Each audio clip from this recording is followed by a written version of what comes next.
little bit of rhythm practice there for your entertainment and for your reminder. If you're a figure skater, you ought to get yourself a drum. Well, I don't know how many figure skaters have drums, but I have a drum and I consider it to be a very important part of my figure skating training, because it's not only for developing a sense of rhythm, but also drumming can be a creative, artistic pursuit. So yeah, now what's new here now in the Moves news that I can report to you? Well, I'm back in Tokyo now for a few weeks after a lovely time in Canada where I competed in the ISU International Adult Competition in Calgary. I also went over to Regina and set up a skate insole booth there at the competition Sask Skate in Regina. And so yeah, back in Tokyo now, and my focus has shifted now a little bit from ice skating to inline skating in preparation for the shows that I will be performing in theaters in England. November 29th at the Darlington Hullabaloo Theatre, and November 30th in the Georgian Theatre in Stockton. On Friday 29th, Georgian Theatre in Stockton. Saturday 30th in the Hullabaloo Theatre in Darlington. Why would I be performing in some theaters in those two towns? Well, there was a railway that was built connecting those two towns, and it's the oldest commercial railway in the world. And that railway is having a birthday, 150th birthday, and to commemorate the birthday of that railway, there will be some inline skating shows in those two theaters that I mentioned. I hope you can come and partake in that wonderful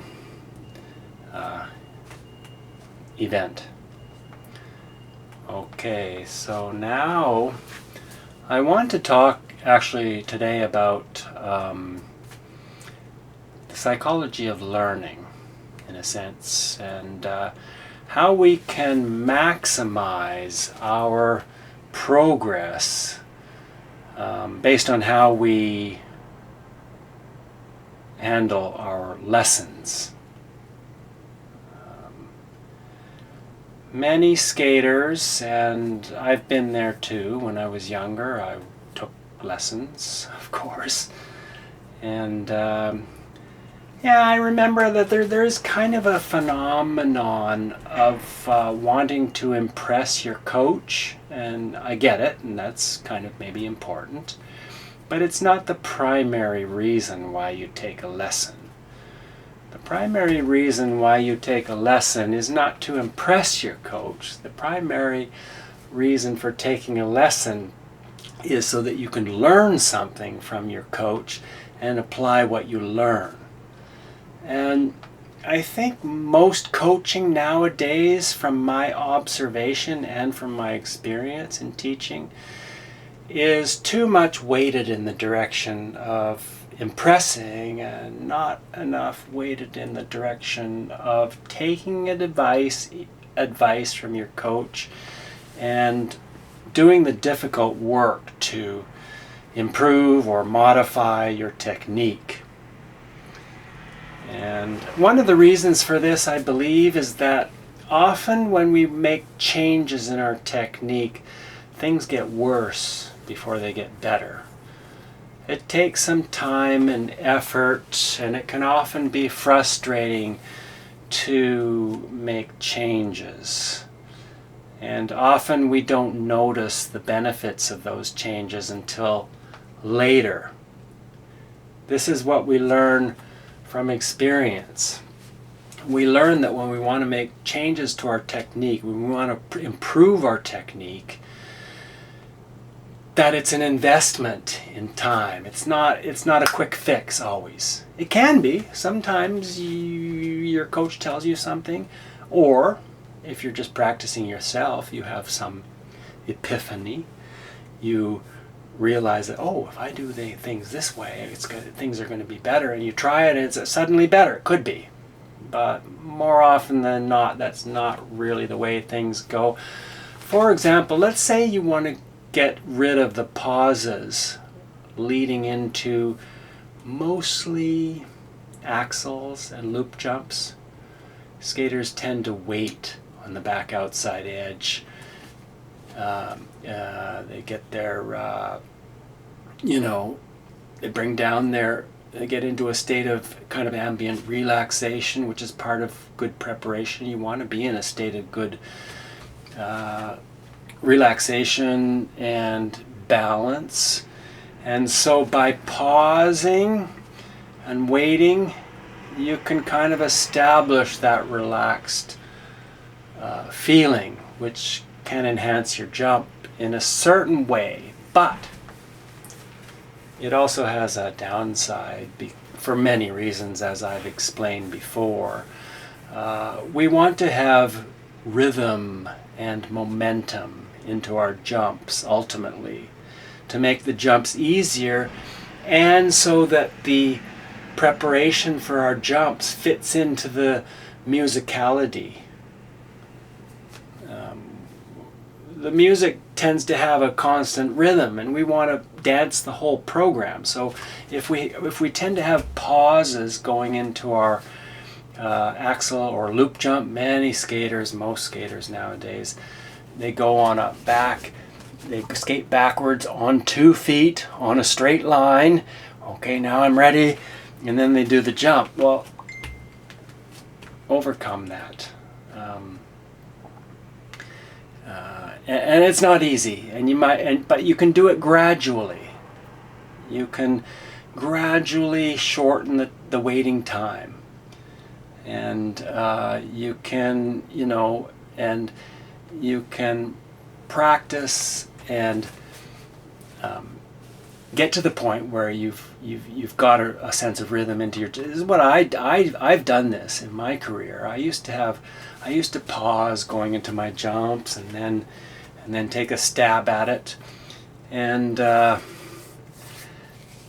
that's just one example of a change that you might make, and I'm just giving you an example of something that's kind of difficult, a difficult habit to get over, and hopefully you can train and practice and develop your jumps in such a way that you don't have to overcome these habits, that you get started on the right foot in the first place. But if you don't, most of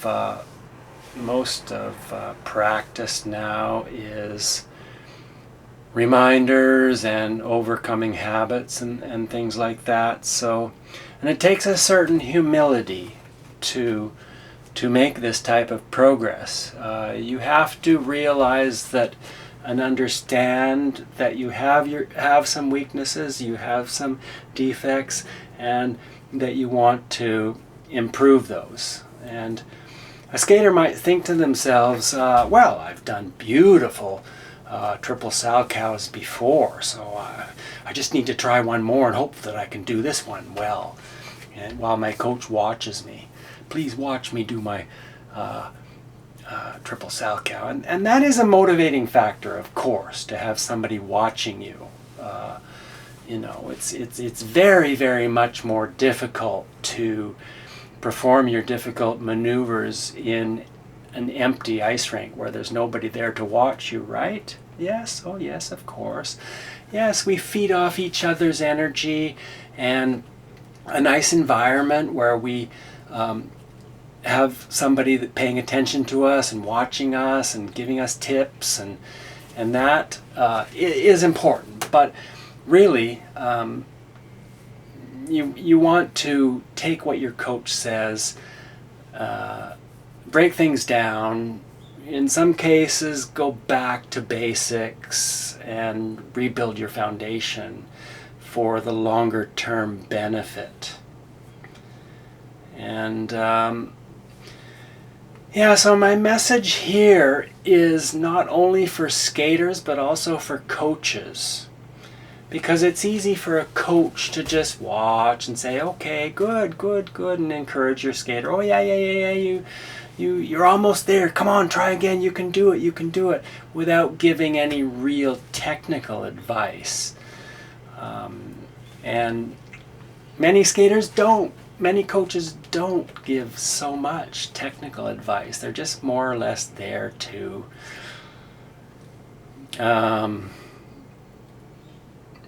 I don't want to use the word babysit, but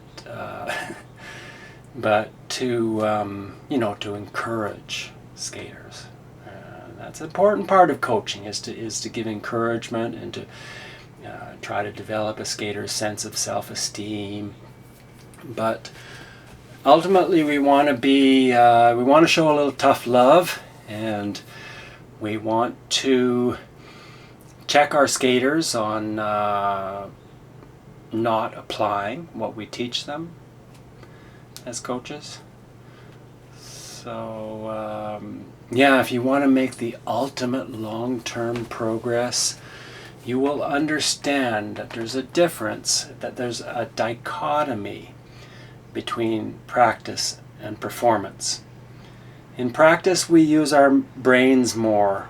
We're more experimental, and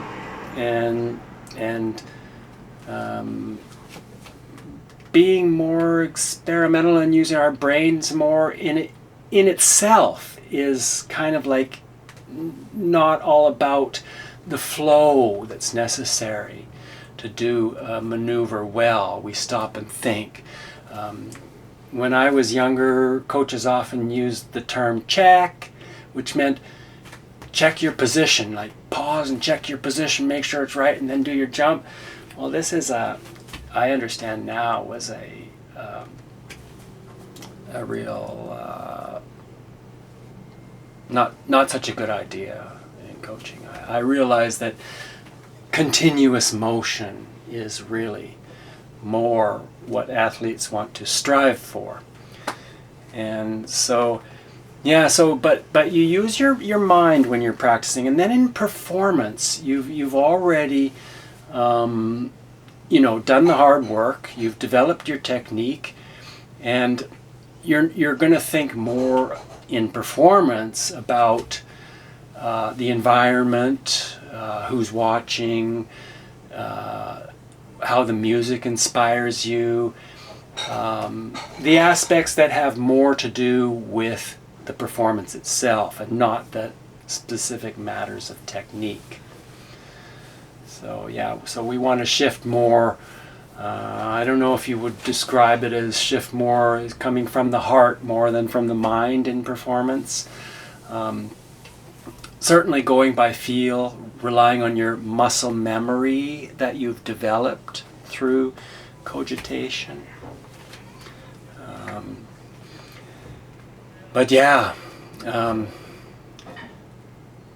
Take your lessons, use your lessons well, remember what you learned in your lesson, show improvement to your coach from one lesson to the other, so that they feel that they're not wasting their time with you, and have the maturity, if you can, to invest, thinking more long term, thinking more into the future. The skaters who win competitions at the lower levels often peter out and don't achieve the heights at the higher levels.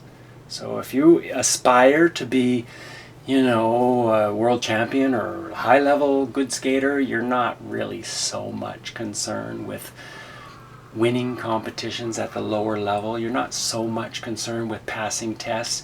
You're mostly concerned with developing your technique. And so having the patience to understand that building a solid foundation is going to benefit you more in the long run, so that you reap the rewards in the future. That's a mark of maturity. Yeah, yeah. When I was young, I do remember I just wanted to show off and impress people with what I could do, and I and I could do a lot of things. But it's the younger skaters don't have so much that investment psychology, and the younger you can develop that sense of understanding that it's not all about the here and now, except insofar as what you're learning here and now and how you're practicing and building your technique, that will give you the benefits in the long run. Okay, well, I think I've covered that topic sufficiently to inspire you to think along the lines of how you can get the most advantage out of your, in figure skating, quite expensive coaching. So good luck with that. And I'll see you in the future. Signing off now in the Moves News. Goodbye.